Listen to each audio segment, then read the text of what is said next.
Good morning dear student. पिछले वीडियो में अपन ने पढ़ा प्रवास की परिभाषा, प्रवास के रूप, प्रवास के कारण। इस वीडियो में अपन पढ़ेंगे प्रवास के प्रकार। प्रवास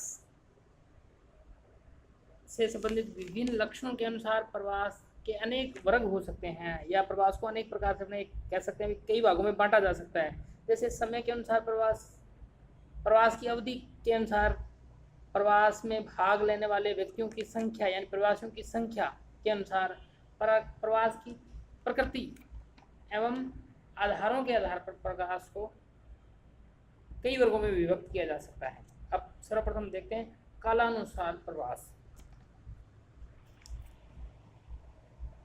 कालानुसार हम चार वर्गों में बांट सकते हैं। एक तो प्राग ऐतिहासिक, जिसे लिखा ना गया हो। दूसरा ऐतिहासिक प्रवास, जिसे लिखा गया हो। तीसरा अवधि के आधार पर अपन बांटते हैं तो दीर्घकाल प्रवास हो सकता है, अल्पकालीन प्रवास हो सकता है और दैनिक प्रवास हो सकता है, और मौसम के अनुसार हो सकता है। तो आप सर्वप्रथम देखते हैं काल के अनुसार प्रवास का वर्गीकरण। मध्य एशिया से ये चित्र में दिखाया गया है। मध्य एशिया से किस प्रकार सर्वप्रथम सब तरफ प्रवास बढ़ा। अब प्रागैतिहासिक प्रवास। प्रागैतिहासिक प्रवास मुख्यतः जलवायु परिवर्तन के कारण होते थे। प्लेस्टोसीन युग के हिम युगों और अंतर हिम युगों के क्रमिक आवागमन से जलवायु क्रमशः शीतल और गर्म हो जाती थी। वे हिम युग आया तो वहाँ सर्वत्र हिम पैदा हो जाती थी, जिससे वहाँ के लोग अन्यत्र दूसरे स्थान पर चले जाते थे। फिर वहाँ हिमयुग के चले जाने से वहाँ गर्म जलवायु पैदा हो जाती थी। फिर वहाँ जनजातियाँ बढ़ती और फिर बढ़ी हुई जनजातियाँ, फिर हिम अगर वो बढ़ी हुई जनजातियाँ इधर उधर से फिर चली जाती थी। यह क्रम लगातार चलता रहा। प्रारंभिक मानव प्रजातियों का उद्भव मध्य एशिया में हुआ माना जाता है। यहाँ की जलवायु गर्म होती थी, यहाँ मानव प्रजातियों का विकास होता था और जनसंख्या बढ़ जाती थी। किंतु दीर्घकाल बाद हिमयुग के आवागमन से जलवायु शीतल हो जाती थी, वहाँ के लोग बाहर की ओर पलायन कर जाते थे और एक लंबे समय के बाद पुनः गर्म काल आ जाता था, जिससे वहाँ के लोगों का फिर विकास हो जाता था और वह विकसित लोग फिर दूसरी ओर बढ़ जाते थे। ये प्रागैतिहासिक प्रवास का एक मुख्य कारण था। दूसरा देखते हैं ऐतिहासिक प्रकार, जिसे हम लिखा जा सकता है। ऐतिहासिक काल में होने वाले प्रवासों को हम मुख्यतः तीन श्रेणियों में बांट सकते हैं। एक तो प्राचीनकालीन प्रवास, ये मध्यकालीन या आधुनिक प्रवास।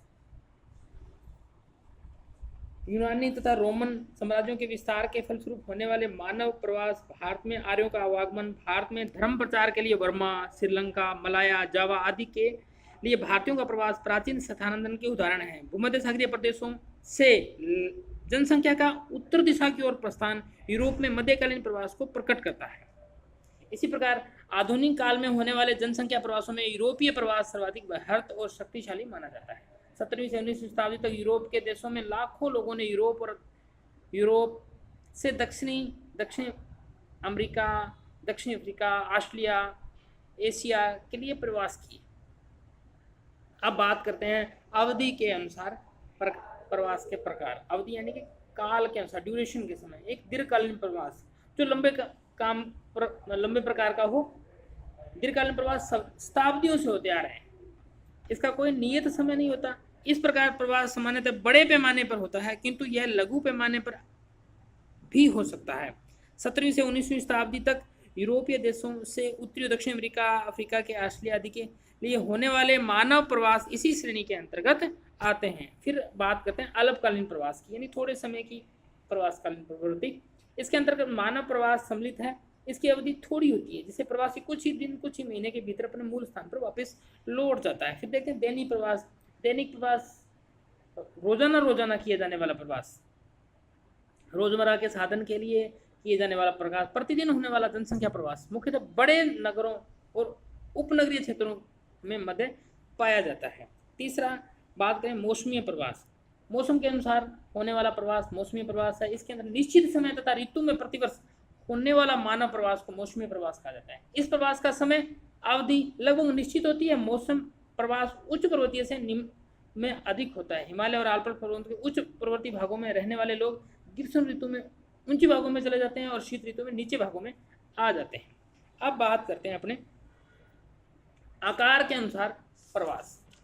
आकार के अनुसार हम इसे दो भागों में बांट सकते हैं, एक है बृहत प्रवास और एक है लघु प्रवास। बृहत पैमाने बड़े पैमाने पर लोगों का प्रवास, दूसरा लघु छोटे पैमाने पर लोगों का प्रवास। बृहत पैमाने पर प्रवास में भाग लेने वाले व्यक्तियों की संख्या बहुत अधिक होती है।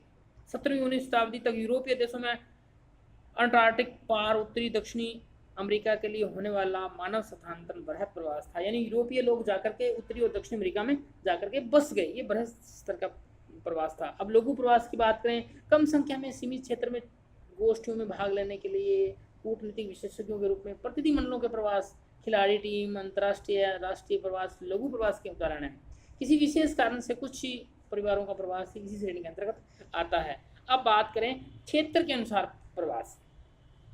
क्षेत्र को हम दो भागों में बांट सकते हैं, एक अंतर्राष्ट्रीय प्रवास, एक राष्ट्रीय प्रवास। अब बात करते हैं अपने अंतर्राष्ट्रीय प्रवास की। महत्वपूर्ण टॉपिक मान सकते हैं, इस टॉपिक का महत्वपूर्ण भाग है ये अंतर्राष्ट्रीय प्रवास।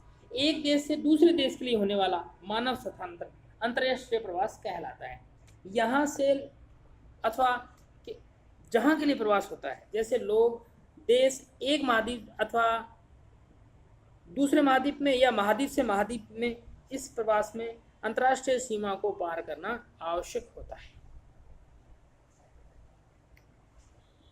अंतर्राष्ट्रीय प्रवास बृहत संख्यक भी हो सकते हैं, अल्पसंख्यक भी हो सकते हैं, ऐच्छिक भी हो सकते हैं, बलात् भी हो सकते हैं, स्थायी भी हो सकते हैं, अस्थायी भी हो सकते हैं। यह स्थानांतरण आर्थिक, सामाजिक, राजनीतिक किसी भी कारण हो सकता है। अंतर्राष्ट्रीय प्रवास में बृहत और स्थायी प्रवृत्ति के प्रवास का महत्व सर्वाधिक है, क्योंकि इसका प्रभाव दोनों देशों स्वयं प्रवासी पर, व्यक्ति पर पड़ता है, गहरा होता है। इसके परिणाम स्वरूप नवीन संस्कृति का विकास होता है।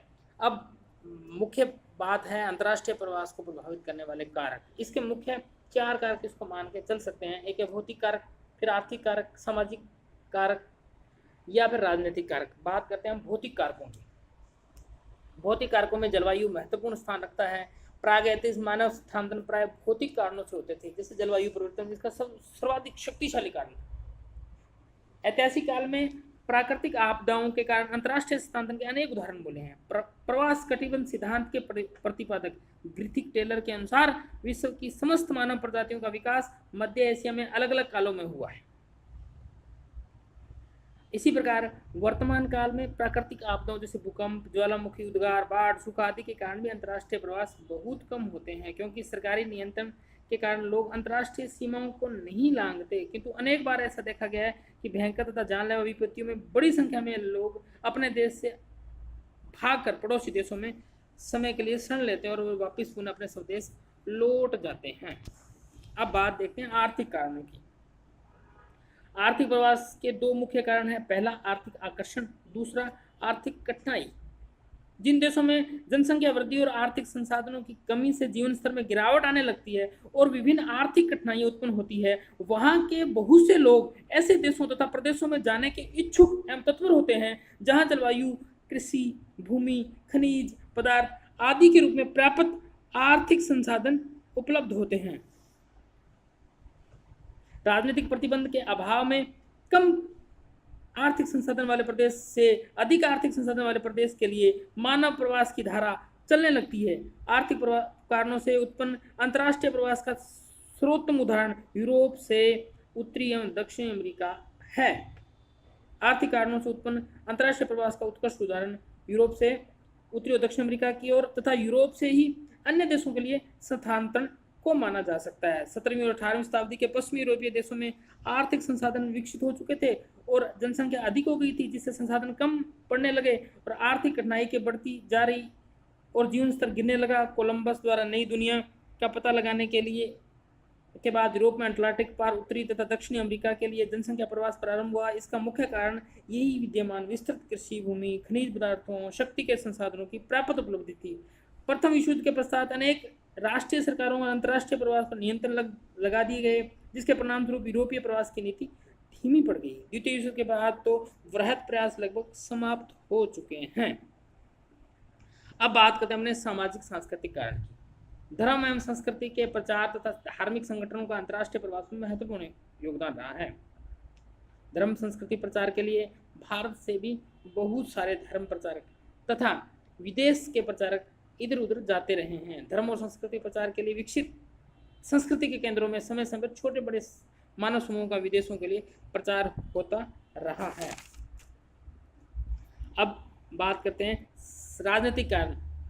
वर्तमान समय में अधिकांश अंतर्राष्ट्रीय प्रवास राजनीतिक कारणों तथा प्रभावों से ही होते हैं, क्योंकि राष्ट्रीय नियंत्रणों के कारण स्वतंत्र अंतर्राष्ट्रीय प्रवास लगभग समाप्त हो चुके हैं। आजकल क्या है, सीमाएं सील हैं और राज्य के कारण ही व्यक्ति एक स्थान से दूसरे स्थान पर जाया जा सकता है, उनके नियंत्रण में जाता है। प्रथम विश्व युद्ध के बाद पूर्व तथा यूरोपीय देशों में संभवतः अपने अपने उपनिवेशों के लिए स्थानांतरण होते रहे हैं, जो मूलतः आर्थिक होते हुए भी राजनीतिक कारणों से प्रेरित थे। ब्रिटेन, फ्रांस, स्पेन, पुर्तगाल, इटली, इंग्लैंड, नीदरलैंड आदि यूरोपीय देशों की सरकारों ने अमेरिका, अफ्रीका, एशिया, ऑस्ट्रेलिया में अपने अपने उपनिवेश तथा साम्राज्य स्थापित करने के उद्देश्य से मानव प्रवास को प्रोत्साहित किया। इस प्रकार हम द्वितीय विश्व युद्ध बाद में देखते हैं भी ये बिल्कुल अंतर्राष्ट्रीय प्रवास का प्रभाव समाप्त सा हो गया, इसकी गति अवरुद्ध सी हो गई। अब सरकार अनुपत्ति और नियंत्रण के अनुसार ही एक से दूसरे स्थान के लिए सीमित प्रवास होते हैं। अब विश्व के प्रमुख अंतर्राष्ट्रीय प्रवास के बारे में अपने अध्ययन करेंगे। उसको दो भागों में बांट के इसका अध्ययन किया जा सकता है। एक है यूरोपीय प्रवास, एक है एशियाई प्रवास। यूरोप को मैंने जैसे आपको बताया, यूरोप में जनसंख्या बढ़ी, संसाधन कम होते गए, वहाँ की जनसंख्या उन्नत प्रगतिशील थी, तकनीकी में उन्नत थी और वह दूसरे मार्गों की खोज के लिए उत्तरी अमेरिका, दक्षिण अमेरिका, भारत और एशिया के कुछ देशों की खोज, ऑस्ट्रेलिया की खोज करने में निकल गए। इसी प्रकार एशिया के भी प्रवास रहे, उन्होंने अपने धर्म प्रचार के लिए इधर उधर जाना प्रारंभ किया। यूरोपीय प्रवास की बात करें तो उत्तरी अमेरिका, यूरोप उत्प्रवास यानी बहिर्प्रवास की मुख्य भूमि रही है। यहाँ से 17वीं से लेकर 20वीं शताब्दी के पूर्वार्ध तक जनसंख्या का स्थानांतरण समुद्र पार यानी अंटार्कटिका या अंध महासागर को पार करके 17वीं शताब्दी में जनसंख्या के दबाव बढ़ने से उपलब्ध संसाधन कम पड़ने लगे और जीवन स्तर में गिरावट प्रारंभ हो गई। इससे मुक्ति पाने के लिए यूरोपीय संसाधन युक्त नवीन खेलों खोज में लगे, नवीन समुद्री मार्गों तथा नवीन दुनिया यानी उत्तरी अमेरिका और दक्षिण अमेरिका की खोज में, नवीन प्रदेशों में आर्थिक संसाधनों के शोषण की संभावना बढ़ गई। पश्चिमी यूरोपीय देशों जैसे ब्रिटेन, फ्रांस, जर्मनी, पुर्तगाल, स्पेन, नीदरलैंड आदि के लोग तकनीकी रूप से विकसित थे। इसके साथ यूरोप में विकसित तकनीकी तथा ज्ञान भी विदेशों से पहुंच गए, जिससे शीघ्र ही नए क्षेत्रों में आर्थिक संसाधनों को तीव्र विदोहन प्रारंभ हो गया। अब यूरोपीय देशों से प्रवास मुख्यतः दो दिशाओं में हुआ। एक तो हुआ विरल क्षेत्रों में और दूसरा शीतोष्ण कटिबंधीय क्षेत्रों में, क्योंकि वो शीतोष्ण कटिबंध में आदि थे रहने के लिए और इस कारण वो शीतोष्ण कटिबंध में ही रहे। अब बात करते हैं 19वीं शताब्दी के प्रारंभ तक यूरोप में जनसंख्या का दबाव बहुत अधिक नहीं था। इसके कारण अधिकांश लोग समुद्र प्रवास के लिए तैयार नहीं थे, किंतु 19वीं शताब्दी में यूरोपीय प्रवास की लहर तेजी से हो गई। इसके परिणाम स्वरूप सन 1820 से 1940 तक के 120 वर्षों में लगभग 6 करोड़ लोगों ने यूरोपीय विदेशों के लिए प्रवास किया। सन 1913 में विशेष उल्लेखनीय है कि जब मात्र एक वर्ष में लगभग 15 लाख यूरोप निवासी विदेशों के लिए स्थानांतरित हुए। हम देखते हैं यूरोप से, ये देखो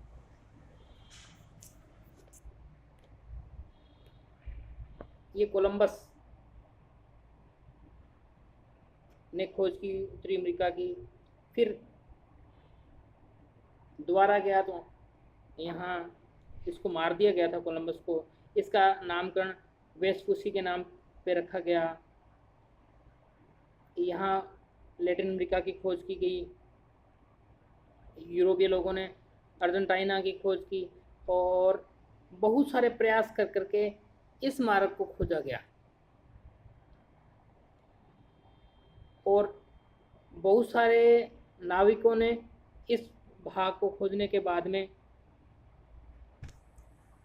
भारत की खोज की 1498 में वास्को डी गामा काम में हुए। क्योंकि मैंने पूर्व में भी आपको बताया कि यूरोप से जब ये जाते थे तो यहाँ उष्ण कटिबंध क्षेत्र आता है। इस उष्ण कटिबंधीय क्षेत्र के अंदर उमस भरा वातावरण रहता है, तो अंग्रेज लोग यहाँ मर जाया करते थे। वो दो ही जगह पे गए, एक तो विरल भूमि पे गए, दूसरा शीतोष्ण कटिबंध के अंतर्गत गए। लेकिन यहाँ उष्ण बीच में आने के कारण यहाँ यूरोपीय लोगों मर जाते थे। इस कारण इस क्षेत्र को गोरों की कब्र कहा जाता है। गिन्नी का जो तट है, ये गिन्नी पड़ती है यहाँ, गिन्नी की खाड़ी है, गिन्नी की खाड़ी या गिन्नी के तट को क्या कहा जाता है, गोरों की कब्र कहा जाता है।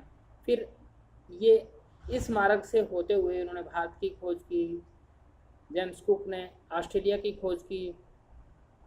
इसी प्रकार यहाँ से मैगलन निकल करके पहला नाविक बना जो पूरे विश्व का चक्कर लगाने वाला नाविक बना। इस प्रकार यूरोपीय लोगों ने विभिन्न देशों की खोजें की। अब बात करते हैं अपने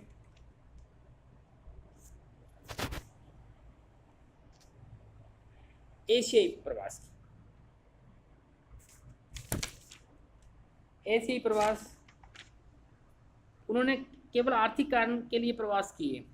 एशियाई कारण आर्थिक नहीं थे केवल। प्रागैतिहासिक काल में मध्य एशिया में अनेक बार मानव प्रजातियों का बाहर की ओर स्थानांतरण हुआ। वहां विकसित होने वाली मानव प्रजातियां प्रवास के द्वारा विश्व के विभिन्न भागों में पहुंच गई। 18वीं शताब्दी से लेकर द्वितीय विश्व युद्ध तक चीन, भारत, जापान आदि जनसंख्या वाले देशों में निकटवर्ती कम जनसंख्या वाले क्षेत्रों के लिए प्रवास होता रहा है। द्वितीय विश्व युद्ध से पहले उत्तरी चीन से प्रतिवर्ष 10 लाख से अधिक लोग विदेशों को जाते थे क्योंकि वहाँ जनसंख्या अधिक थी। दक्षिण चीन के प्रवासी अधिकतर दक्षिण पूर्वी एशिया के विरल जनसंख्या क्षेत्रों में जाकर बस रहे। हजारों प्रवासी चीन परिवार मंचूरिया में, Korea, Malaysia, Thailand, Indonesia, Vietnam, फिलिस्तीन, बर्मा आदि देशों में जाकर बसे हैं। आज भी मलेशिया की जनसंख्या 45%, थाईलैंड की जनसंख्या में 17% चीनी मूल के लोग हैं। इंडोनेशिया, वियतनाम, फिलिस्तीन और बर्मा की जनसंख्या में प्रवासी चीनियों का प्रतिशत 2 से 5% पाया जाता है। सन 1820 से लेकर 1950 तक की अवधि में 4 लाख चीनी लोग संयुक्त राज्य अमेरिका के लिए प्रवास किए। 20वीं शताब्दी के आरंभिक दशक में लगभग 2 लाख चीनी दक्षिण अफ्रीका के चाय और कवा बागानों तथा अन्य भागों में मजदूरी के लिए गए। चीन से हजारों लोग एशिया देशों के लिए अतिरिक्त संयुक्त राज्य अमेरिका, कनाडा, क्यूबा, दक्षिण अफ्रीका के नेटाल के अंदर पेरू, ऑस्ट्रेलिया, हवाई द्वीप आदि पर गए। इनमें कुछ परिवार स्वदेश लौट आए किंतु अधिकांश विदेशों में ही बस गए। जापान की तीव्र गति से बढ़ती जनसंख्या ने विदेशी प्रवास को प्रोत्साहित किया। जापानी सरकार ने भी प्रवास का पर्याप्त प्रोत्साहन दिया। जापान से प्रवास 19वीं शताब्दी के उत्तरार्ध में लगभग प्रारंभ हुआ। अब बात करते हैं अपने भारत की। जापान से प्रवास हुआ वो नज़दीक के देशों में ही अधिक हुआ। भारत में प्राचीन काल में विशेष रूप से बौद्ध काल में बहुत से लोग धर्म एवं संस्कृति के प्रचार के लिए समीपवर्ती देशों में गए। बर्मा, श्रीलंका, मलेशिया, इंडोनेशिया यानी इंडोनेशिया है आदि देशों में गए, जिसमें कुछ स्वदेश नहीं लौटे और विदेशों में ही रह गए। इसका कारण था एक तो धर्म प्रचार करने के लिए और एक अंग्रेजों द्वारा किसी कार्य विशेष के लिए उनको ले जाया गया। ब्रिटिश काल में ब्रिटिश उपनिवेश में खेतों तथा बागानों में काम करने के लिए लाखों भारतीय दक्षिण अफ्रीका, नेपाल, मॉरिशस, फिजी द्वीप, गयाना, ट्रिनिडाद टोबैगो आदि देशों में ले जाया गया। भारत में चाय बागानों तथा खेतों में काम करने तथा अन्य श्रमिक के रूप में कार्य करने के लिए हजारों भारतीय Burma, Myanmar, Sri Lanka, Malaya, Indonesia आदि देशों में भी गए और अधिकांश वहीं बसे। आज लगभग 50 लाख प्रवासी भारतीय विदेशों में। सन 1947 में भारत पाक विभाजन के परिणाम स्वरूप लगभग 1 करोड़ हिंदू पाकिस्तान से भारत आए और 3 करोड़ से अधिक मुसलमान भारत से पाकिस्तान गए। स्वतंत्रता पश्चात स्थायी विदेशी प्रवास लगभग अवरुद्ध है और केवल कूटनीतिक दलों, शिष्टमंडलों, वैज्ञानिक सलाहकारों, खिलाड़ियों आदि के लिए प्रवास सीमित संख्या और सीमित समय के लिए ही होते हैं। इनकी प्रकृति पूर्णतः अस्थायी है। तो आज हम इस वीडियो में प्रवास के बारे में पढ़ा। अब पढ़ेंगे प्रवास का एक और अंतर्देशीय या आंतरिक प्रवास। अगले वीडियो में पढ़ेंगे। धन्यवाद।